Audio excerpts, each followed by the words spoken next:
இங்கே நிற்கிற ஒவ்வொருத்தர் மேலும் 1,00,000க்கு மேலே கடன் இருக்குது. 2021 தேர்தல் வந்தது இல்லையா, 5 வருஷத்துக்கு முன்னாடி.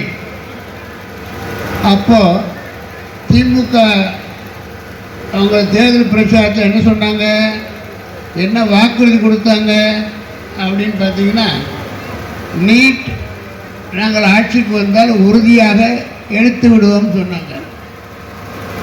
ஸ்டாலினுடைய மகன் உங்களுக்கு தெரியும், உதயநிதி, நாங்கள் முதல்ல கையெழுத்து ஆட்சிக்கு வந்தால் நீட்டை எடுப்பது தான் சொன்னார்கள்.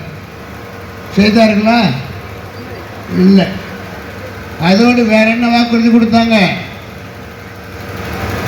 மாணவருடைய கல்விக்கடனை நாங்கள் அடைப்போம்னு சொன்னாங்க. பேங்கில் மாணவர்கள் படிக்கிறதுக்கு கடன் வாங்கியிருந்தால் நீங்கள் ஆட்சிக்கு வந்த உடனே அதெல்லாம் எழுது நாங்கள் கட்டிக்குவோம்னு சொன்னாங்க. செஞ்சாங்களா? செய்யலை.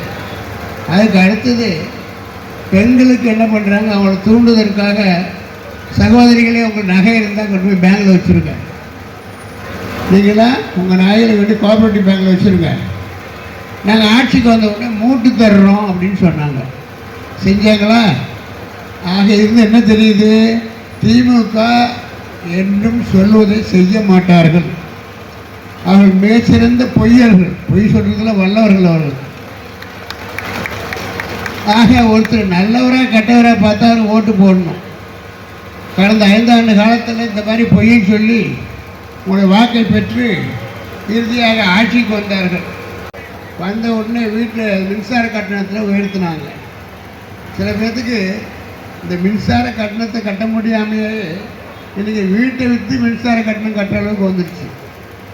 இங்கே நிற்கிற ஒவ்வொருத்தர் மேலும் 1,00,000க்கு மேலே கடன் இருக்குது.